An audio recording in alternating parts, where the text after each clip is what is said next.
Olá! Hoje nós vamos apresentar um trabalho sobre o período clássico grego. O meu nome é Bianca. Eu sou a Camille. Meu nome é Luana. Meu nome é Luiz.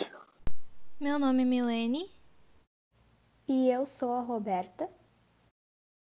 Bom, o período clássico durou entre os séculos 5 e 4 a.C., mesmo marcado por tantos conflitos. Ele é por muitos historiadores considerado um dos períodos mais significativos para a civilização ocidental. Solon foi um dos fundadores da democracia ateniense e o primeiro poeta da Ática. Ele cancelou as dívidas dos camponeses e extinguiu a escravidão por dívidas para os cidadãos da cidade de Atenas. Criou 4 categorias para as pessoas, de acordo com sua riqueza. Sendo assim, apenas os mais ricos poderiam ocupar cargos importantes no governo. Além disso, Solon criou a Boulé, conselho de 400 membros encarregados de preparar as leis, e a Eclésia, assembleia popular que votava as leis. A imagem que ele deixou para a posteridade é a de um líder que agia com firmeza, moderação, sabedoria e integridade, sendo conciliador por natureza. Pisístrato. Após decisões tomadas por Solon criarem revoltas, surge a tirania na Grécia, em que o governante tomava o poder e tinha apoio popular para exercê-lo. Pisístrato foi um tirano da antiguidade grega que governou entre 546 e 527 a.C. Ficou famoso por tomar o porto controlado por Megra da Polis, com o qual Atenas travava uma guerra. O governante confiscou terras de aristocratas e distribuiu-as entre os pobres. Concedeu empréstimos a pequenos agricultores, construiu portos, canais e bibliotecas, liderando o homem, então, ao acesso comum da vida cultural. Por fim, Pisístrato incrementou o comércio exterior de Atenas. Após a morte do homem, então, assumiram seus filhos, Hipias e Hiparco, que não conseguiram dar continuidade ao sucesso do pai. Depois deles, ainda houve um tirano no poder, Iságoras, que gerou grande violência ao trazer os antigos privilégios de aristocratas de volta. Vivendo essa parte social e política deste período, surgiu a democracia ateniense, criando a organização social e política do mundo ocidental. Com isso, Atenas e Esparta estabeleceram-se de uma forma hegemônica. Já falando da economia, houve a intensificação do artesanato e das atividades comerciais, demanda cada vez maior por mão de obra. Foi sobre esse contexto de busca por mão de obra em que a escravidão se tornou uma atividade recorrente entre vários povos gregos, que conquistavam tal de forma trabalhos através de guerras ou através de cobranças de dívidas pessoas. Após Clístenes chegar ao poder, aplicou diversas reformas sociopolíticas. Ele dividiu Atenas das 4 tribos em 10, de acordo com as condições sociais e lugares das pessoas. Com essa separação, Clístenes diminuiu a força das famílias aristocráticas. Durante seu governo, criou o ostracismo, em que qualquer pessoa que ameaçasse a democracia era expulsa da cidade por 10 anos. Com as reformas de Clístenes, todos os cidadãos agora podiam participar do governo de forma direta. Bastava comparecer à ágora e votar erguendo o braço para sim e não erguendo para não. Entretanto, em Atenas, só eram considerados cidadãos os homens livres e filhos de pais atenienses. Escravos, estrangeiros e mulheres não podiam fazer parte da política. E naquela época, quando a cidade tinha mais ou menos 400 mil habitantes, 40 mil eram cidadãos, enquanto o resto ficava de fora.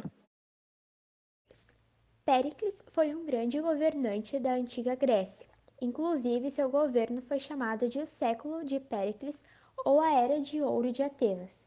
Criou um tribunal popular com 6.000 componentes que eram eleitos por sorteio todo ano. Reconstruiu a parte alta de Atenas, construindo então o Partenon. Decidiu aplicar o salário para quem ocupasse cargo público e promoveu o desenvolvimento cultural e artístico, especialmente na área do teatro, pela qual ele tinha um grande fascínio. Por meio da Liga dos Delos, Péricles transformou Atenas em uma grande cidade imperialista. As guerras médicas ou greco-pérsicas duraram 11 anos e foram um conflito do Império Persa contra as cidades gregas unidas. Atenas com a frota naval, Esparta com seu exército terrestre e as outras cidades como aliadas. A Batalha de Maratona foi uma batalha marítima vencida pelos gregos em 490 a.C., comandados por Milíciades. A Batalha de Termópilas, então, leva o nome do desfiladeiro onde os espartanos foram cercados e mortos até o último homem pelos persas, comandado por Xerxes. Houveram também as batalhas de Salamina e de Plateias, ambas vencidas pelos gregos, comandados respectivamente por Temístocles e Pausânias. Quando venceram as guerras, os atenienses convenceram outras cidades gregas a formarem a Confederação dos Delos, caso os persas voltassem a atacar. Com a vitória grega na guerra, o Tratado de Susa fez com que os persas reconhecessem o domínio grego no mar Egeu e comprometessem a não atacar novamente. O imperialismo ateniense gerou descontentamento de Esparta, que, junto a outras cidades gregas aliadas, formou a Liga do Peloponeso. Essa rivalidade entre Atenas e Esparta, então, gerou uma guerra. A guerra foi vencida pelos espartanos. Esparta começou a impor seu domínio sobre as outras cidades gregas que se uniram e, lideradas por Tebas, venceram Esparta militarmente. Essas guerras entre as cidades gregas ficaram conhecidas como a Guerra do Peloponeso e causaram grande devastação em massa. Enfraquecidas então, as cidades gregas não resistiram à invasão de Filipe II, o rei da Macedônia. No período clássico grego, a filosofia se inicia com o surgimento da figura de Sócrates. O desenvolvimento de Platão culmina nos trabalhos de Aristóteles. Neste período, houve um grande avanço e amadurecimento da filosofia, que com suas mudanças avançou a uma forma mais estruturada, tendo desenvolvimento em ética e política. Sócrates é o grande marco da filosofia ocidental. Mesmo não sendo o primeiro filósofo, ele é conhecido como o pai da filosofia. Muito disso se deve à sua busca incansável pelo conhecimento e desenvolvimento de um método, o método socrático. O método socrático é uma técnica de investigação filosófica, feita em diálogo, que consiste em o mestre conduzir o seguidor a um processo de reflexão e descoberta dos próprios valores. Para Sócrates, somente após a falsidade ser afastada é que a verdade pode emergir. Ele prezava tanto o diálogo que não deixou nenhuma obra escrita. Suas principais ideias envolviam crer na imortalidade da alma, na impossibilidade de se aprender as virtudes com os sofistas, na busca pela virtude como mais importante que a busca por dinheiro, na democracia com o filósofo à frente e na ética do senso comum. Sócrates gostava de desenvolver suas reflexões filosóficas em praças públicas de Atenas. Conversava com os jovens, em especial sobre política e religião, buscando saber o que pensavam. Conhecido por ser questionador, Sócrates apreciava formular perguntas para saber quem sabia o quê. Acreditava que ao dialogar chegava-se ao conhecimento. Algumas vezes, porém, apontava falhas no raciocínio alheio. Segundo o filósofo, não saber era algo positivo, pois assim seria possível caminhar em direção ao saber e, com isso, alcançar um conhecimento seguro. O Conselho dos 500 foi um órgão político e democrático ateniense. Condenou Sócrates à morte por ele não ter acreditado nos deuses da cidade. Porém, ele poderia ter outra opção de pena. O pensador disse que preferia a morte do que desmerecer toda a sua capacidade filosófica. Com isso, em 399 a.C., Sócrates optou por acabar com a sua vida após ingerir um copo de cicuta, aos 70 anos. Seu nome era Aristócles, mas devido à sua composição física, tendo os ombros bastante largos, recebeu o apelido de Platão, que na origem grega significa ombros largos. Platão foi responsável por transmitir e repassar muitos ensinamentos de Sócrates. Produzia diálogos com longas alegorias. Fundador da Academia de Atenas, Platão, aluno de Sócrates e professor de Aristóteles, é um dos filósofos gregos mais conhecidos e estudados até os dias atuais, especialmente por sua obra ter sobrevivido praticamente intacta há mais de 2.400 anos, o que não aconteceu com grande maioria de seus contemporâneos. Os personagens do Diálogos de Platão tratam de diversos temas e praticamente todas as áreas de vida privada ou pública. Entre os principais temas encontramos a política, a arte, a religião, a justiça, a medicina, o vício, a virtude, o crime e o castigo, o sofrimento e prazer, sexualidade e natureza humana, amor, sabedoria e entre outros. Além do desenvolvimento do mito da caverna, Platão criou a ideia do mundo das ideias e do mundo dos sentidos.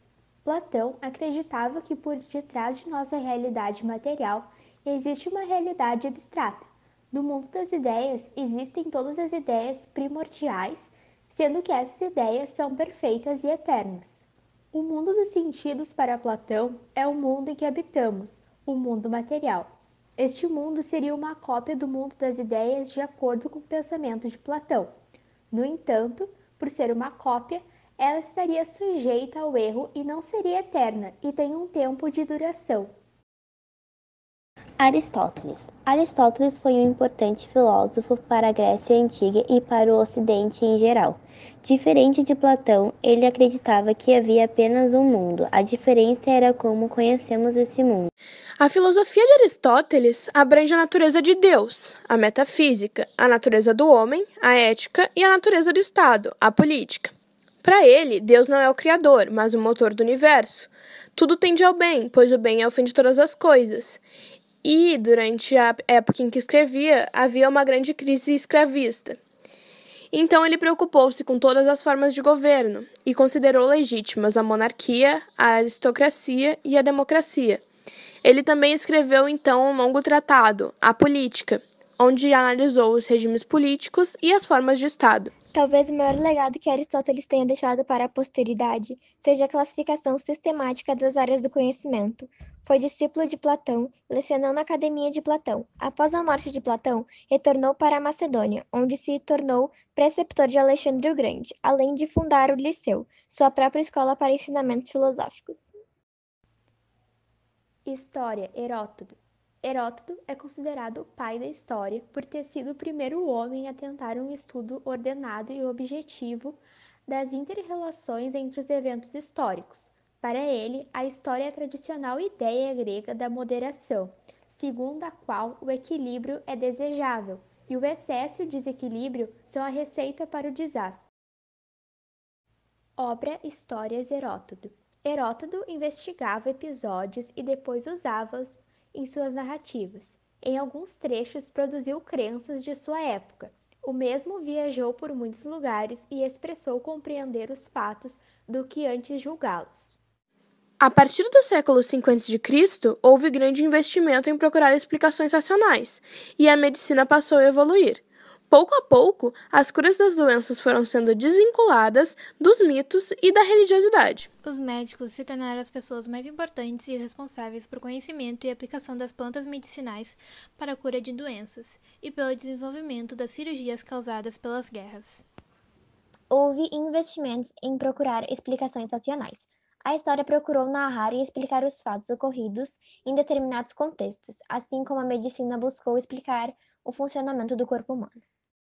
Conhecido como pai da medicina ocidental, Hipócrates foi um ícone ateniense da rejeição a explicações supersticiosas e místicas para os problemas de saúde e como curar as doenças. Hipócrates concentrava-se em observar e compreender o funcionamento do organismo humano, na esperança de encontrar explicações racionais e passíveis para os males que atingem a saúde humana. Até hoje, os conhecimentos gregos antigos são valiosos, e por isso o juramento dos formandos de medicina se chama juramento de Hipócrates, que assegura que a ética médica deve pautar a prática profissional da medicina. A arquitetura grega se desenvolveu durante vários séculos, em 3 períodos especificamente, o arcaico, o clássico e o helenístico. A gente pode, então, definir 3 estilos arquitetônicos gregos, respectivamente falando, o coríntio, o dórico e o jônico são rico em detalhes, simples e maciço e luxuoso. Aqui na imagem abaixo, então, a gente vai ver em sequência o dórico, o jônico e o coríntio. Os principais artistas da arquitetura grega foram Calícrates, Fídias e Ctinos. As principais características da arquitetura grega são o caráter público, o conceito do belo, a monumentalidade, a perspectiva e proporcionalidade, simetria e harmonia, equilíbrio e rigor das formas e a presença de colunas e pórticos. Já as esculturas gregas eram esculturas dos deuses e dos atletas, cuja perfeição dos detalhes dos corpos tornam os gregos excepcionais nessa manifestação artística. As esculturas eram muito utilizadas nos templos e encomendadas por pessoas. Eram feitas reproduzindo a realidade e detalhando-a. Primeiramente, as esculturas eram feitas de mármore e depois passaram a ser feitas de bronze. Aqui na imagem temos a mais famosa das esculturas da Grécia Antiga, uma das 7 maravilhas do mundo antigo, a estátua de Zeus, feita por Fídias em Olímpia. Artes plásticas. A arte da pintura é desenvolvida em cerâmicas, bem como nas paredes das grandes construções. Os vasos nem sempre foram as peças de decoração, sendo utilizados no trabalho diário ou para guardar mantimentos tais como vinho e azeite. As pinturas mostravam harmonia e rigor nos detalhes. No que respeita às cores, seguia-se o seguinte padrão: figuras negras sobre o fundo vermelho ou figuras vermelhas e douradas sobre o fundo negro ou fundo branco. Aqui na imagem à esquerda temos Exias, que viveu antes do período clássico e deixou seu aprendiz, Andócides, que, diferente dele, utilizava-se das figuras avermelhadas. O teatro grego surgiu no século 6 a.C. durante as celebrações aos deuses, principalmente durante o culto ao Dionísio. Além dos atores, o teatro contava com um coro que comentava e explicava as cenas para o espectador. No século 5 a.C., então, essas obras começaram a ser aperfeiçoadas, tendo sido os gregos os criadores tanto da tragédia quanto da comédia. O tema da tragédia era uma mudança muito drástica na vida de alguém. Já a comédia usava o humor para criticar costumes, satirizar políticos e questionar fundamentos. Enquanto a tragédia tinha uma linguagem muito rebuscada, a comédia utilizava de palavrões. Aqui nas imagens nós temos então, mais à esquerda, o grande nome da comédia, Aristófanes, em seguida temos o poeta trágico Eurípedes e o dramaturgo Sófocles, todos tendo vivido durante o período clássico. Diferente desse último à direita, que é o pai da tragédia, Ésquilo. Religião. Para os gregos politeístas existiam deuses, e os gregos diziam ter uma grande intimidade com seus deuses, pois acreditavam que eles estavam a serviço das pessoas. Os deuses do Olimpo, também chamados de deuses olímpicos, são os 12 deuses que formam o panteão grego. Todos viviam no topo do Monte Olimpo e por isso receberam este nome. São eles: Zeus, Hera, Poseidon, Atena, Ares, Deméter, Apolo, Artemis, Hefesto, Afrodite, Hermes e Dionísio. Os deuses do Olimpo são considerados as principais divindades gregas. Eles moravam juntos no imenso palácio e tinham alguns deuses que os serviam. Os alimentos que consumiam, os quais eram considerados divinos, eram a ambrosia e o néctar. Zeus, nascido na ilha de Creta, é criado na caverna no Monte Ida. Zeus é o filho mais novo de Cronos e Reia. Ele teve 5 irmãos: Hestia, Hades, Hera, Poseidon e Deméter. Além disso, teve diversas esposas e filhos, sendo que a união mais conhecida é com Hera, sua irmã, considerando o Deus Supremo dos céus, o pai dos deuses e dos homens. Além disso, é governante do Monte Olimpo e associado a raios. Hera, filha de Cronos e Reia, Hera é a irmã e esposa de Zeus, considerada a rainha dos deuses. Era também cultuada como deusa da maternidade, do casamento e das mulheres. Apesar de ter um temperamento difícil, Hera era muito fiel e não teve casos extraconjugais, como seu marido, Zeus. Poseidon, filho de Cronos e Reia, é o deus dos mares, das tempestades e dos terremotos. Isso porque tem como característica um comportamento violento e instável. Como é o deus dos mares, em algumas versões, ele habita as profundezas do oceano. Poseidon teve diversos filhos, dos quais se destacaram Belerofonte e Teseu. Ares, filho de Zeus e Hera, era o famoso deus da guerra e o meio-irmão de Atena. Possuía um temperamento muito selvagem, típico de si. Teve um relacionamento com Afrodite, que era esposa de Hefesto, e por isso foi banido do Monte Olimpo por muito tempo. Com Afrodite, ele teve alguns filhos, dos quais se destacam Eros e Harmonia.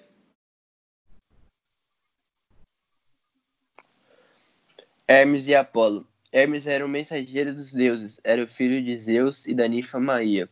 Seu nome está associado a diversos atributos como o comércio, a riqueza, a sorte e a magia, as viagens, as estradas e os ladrões criador. É o criador do fogo. Uma das funções foi de guiar os mortos para o mundo subterrâneo de Hades. Apolo, irmão gêmeo de Artemis, é o filho de Zeus e de Leto. Nascido na ilha de Delos, ele é o deus do sol, das artes, da profecia, da ordem e da justiça, sendo um dos deuses mais cultuados do Monte Olimpo. Segundo histórias, Apolo foi alimentado com ambrosia e néctar dos deuses, o que lhe transformou em um homem adulto e destemido. Teve diversos relacionamentos, no qual merece destaque o da ninfa Defane. Afrodite. Afrodite era filha de Zeus e Dione. Afrodite é a deusa do amor, da beleza e da sexualidade. Muito bela, ela foi obrigada a casar com Hefesto, mas ele não lhe agradava, e, portanto, ela o traiu com Ares. Foi com ele que Afrodite teve 7 filhos, Eros, Anteros, Deimos, Fobo, Harmonia, Rimeras e Potos. A deusa ainda teve outros casos extraconjugais com Hermes, Apolo, Dionísio, Andonis e Anquises. Atena era filha de Zeus e de Metis, também conhecida como Palas Atena. É a deusa da sabedoria e das artes. Em algumas versões, ela nasceu da cabeça de Zeus e por isso era muito inteligente. Protetora das cidades, Atena era uma guerreira que já nasceu armada, com um escudo e um capacete. A cidade de Atenas, na Grécia, era a principal e recebeu o nome por conta da deusa. Com forte senso de justiça, ela permaneceu virgem. Em outras versões de mito, teve um filho com Hefesto, chamado Ectônio de Atenas. Principais consequências. Com tantos conflitos e guerras, houve diversas consequências, como, na economia, houve uma grande crise econômica decorrente. Na parte social, ocorreu o esvaziamento das principais cidades e diversas mortes e fome. Sobre as consequências políticas do período, temos enfraquecimento político e militar na região do Mediterrâneo e enfraquecimento interno da civilização grega, abrindo espaço ao Império Macedônico. Seguindo nas principais consequências, temos a decadência do Império Persa como consequência política. Nas consequências sociais e econômicas, temos um florescimento cultural significativo, além de uma retomada das relações comerciais e um consequente enriquecimento. E como consequência religiosa, com o pensamento racional, os mitos religiosos foram enfraquecidos. Este é o fim do nosso trabalho. Muito obrigada por tê-lo assistido.